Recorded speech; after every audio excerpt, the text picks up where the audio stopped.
right, so do you guys want to talk about some of these big data numbers from the summer events so far?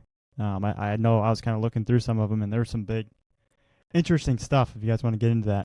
One that I kind of heard rumblings about from you guys, and even his high school coach hit me up. Connor Crumry from OPRF, Oak Park River Forest.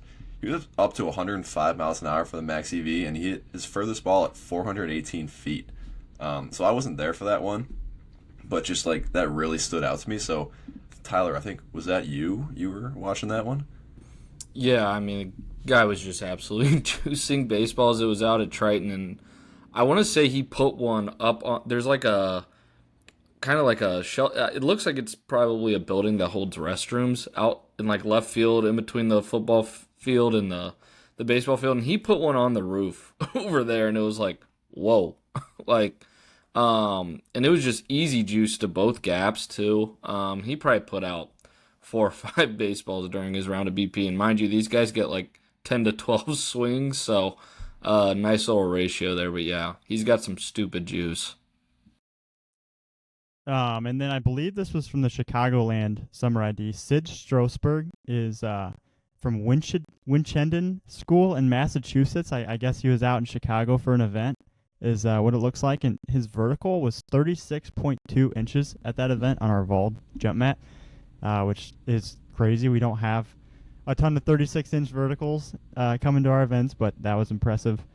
Yeah, I mean, to your point, like if you see a vertical over 29, even over like 28, that to me, from all the Vald verts that we've collected, seems to be pretty elite, or towards the top of what we're seeing. And this guy blew that out of the water. So just like the difference between him and like the next best guys was very, very apparent.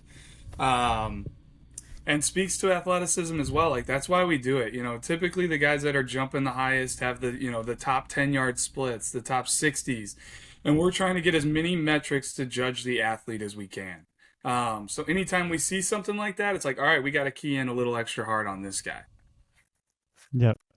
And then Tyler, down when we were in Peoria, Stephen Petrie, a Metamora 2026 uncommitted kid, during his catcher defense had like 1.8, 1.9, low 2 pop times, and the glove to hand transfer was really impressive. Like it looked like it was supposed to look. So I was really impressed with that. That was one of the better like catching defenses I've seen in a while at our events.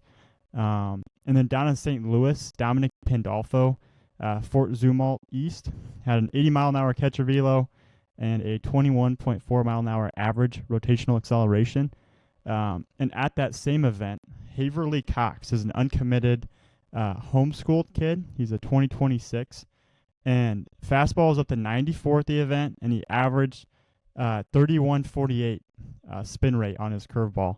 And talking to Kevin Mulder, the Missouri State director, after the event, he was just saying how he was a guy that they've heard a lot about, and they've been trying to get to an event to get on TrackMan and get his metrics, and finally was able to get him down there at St. Louis, and really big numbers. I mean, those are probably going to be some of the best numbers that we'll see at our summer events this year, I would assume. But and then one more guy, Chase Blue, Sullivan, Missouri, had an average bat speed of 75.2 miles an hour. So some good metrics here from the Peoria event and St. Louis event. Yeah, one that really stands out to me, I actually like just threw him in the sheet. Adam Kozak from Lockport a couple weeks ago. He ran a 6.57 and then proceeded to get up to 99 miles an hour from the left side for the EV.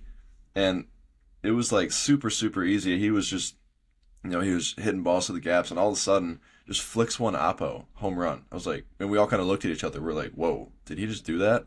So it was like guyish. Like that kid has, I mean, we were fans of him in the spring. Was that last year, Tyler, you saw him for the first time? Yeah. I think Kickoff Classic came out of nowhere. Well, we had nothing on the kid. Find out he's like a 3-sport guy, I want to say, for Lockport, or at least football. But yeah, it's kind of crazy just the progression he's been on since spring of 2024. Yeah, I mean, all sorts of twitch, all sorts of athleticism.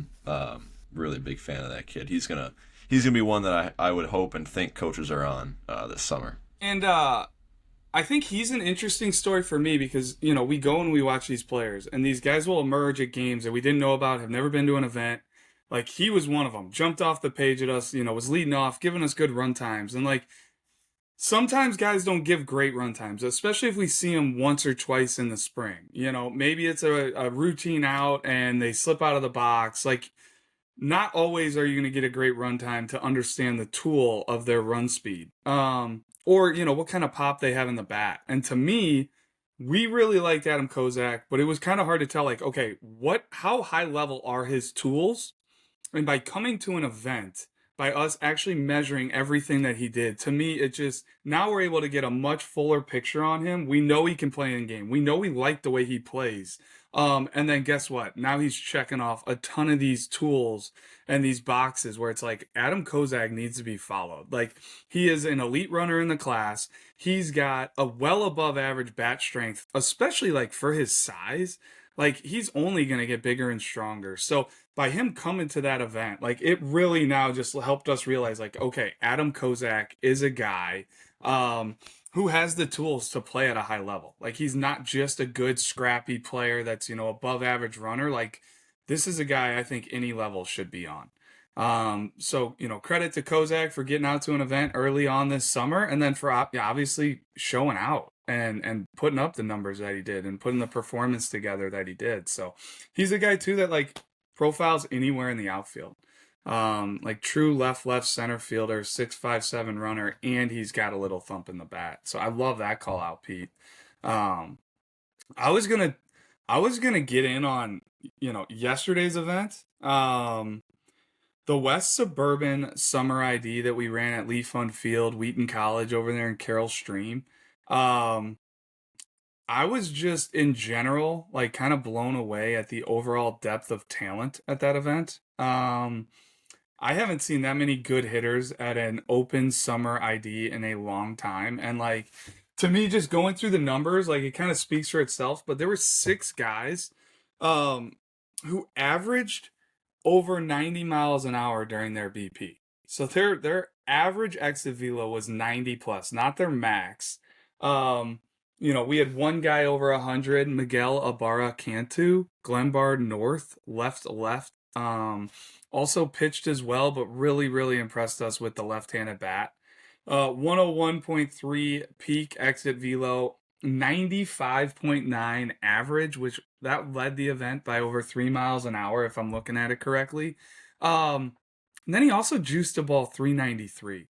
Like, we don't see numbers like that getting close to 400 at any event, really. Maybe in our Illinois State games, we'll get a couple guys. Maybe at the future games, you'll get a few guys that'll touch a 400, but 393 is one of the furthest ones I've seen in a while. And he's a left-handed hitter. It's elevated, natural lift in the swing. It's not overly lifted. It's not straight uphill. And he was just living on the barrel with all kinds of jump. The other guy that I also thought was, like, very similar was E.T. Data at Lane Tech, another 2027 left-handed hitter that was just kind of hammering baseballs to the pull side. And if I'm breaking down his data, like, 99.8 peak exit velo, 90.7 average, and he launched one 390. So just all kinds of, like, physical bats. And then, Pete, I know you like this guy on the mound, but I'm just throwing out his name here, but Kaysen Ernst from Geneva. He's a 2028, and he stood out to me because there was, like, 3 guys that averaged, like, 88 miles an hour plus during BP. He was one of them, and he's a 2028. He launched one 312, 95.4 peak exit velo, and, like, the frame is right. It was super balanced and easy. Used the whole field. And he emerged for me, at that event as well. And I know there's probably a couple other names on here in other statistical categories that are worth a mention. Well, staying on him, we were, like, playing 20 questions during his bullpen. I was like, all right, how tall are your parents? How big are your feet? Because, like, he was, like, 6'4", and he looked like he was wearing clown shoes. He's size 15. So the kid's only going to get bigger. And, the velo was, like, 80, low 80s, like 80, 82 maybe. But, like, really, really, really good mover. That kid is going to make some big, big jumps here soon. Well, and I think you're getting into something like that's what we look for, right? Like projection, so we can dream on guys, especially these young players that we see. Like they're building a resume, and hopefully every time we see them, they continue to get better. But like those size 15 feet, hand size, like grip strength. That's why we do grip strength at an event to see, like how strong are these guys? What are they going to become? And one guy that it just kind of made me think of is Easton Pickrell. He's a 2029 out of Galesburg. Like, I saw him at our Rising Stars in McCook, and the first thing I noticed was like, this guy's going to be a monster. Like, he's wearing size 15 shoe. He looks like he's 10 still. Like, he is so far to go.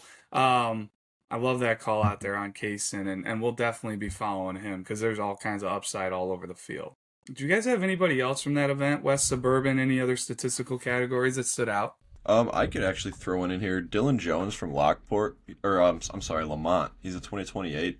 He was just up to 84, left-hander, but that's another one. It's gonna be really, really good. I thought it was like potential guy-ish. Like, just looks like one of those young lefties that is just gonna turn out to be really good. That's just no other way to say it besides that. I mean, not like Colin Lawler, kind of the same thing. He wasn't there, but like it's just like one of those lefties that you can just tell like that kid's gonna be one that you want to watch in 2-3 years for sure. Lefties with arm talent immediately need to be high up on our list. They're so hard to find. Everybody wants them.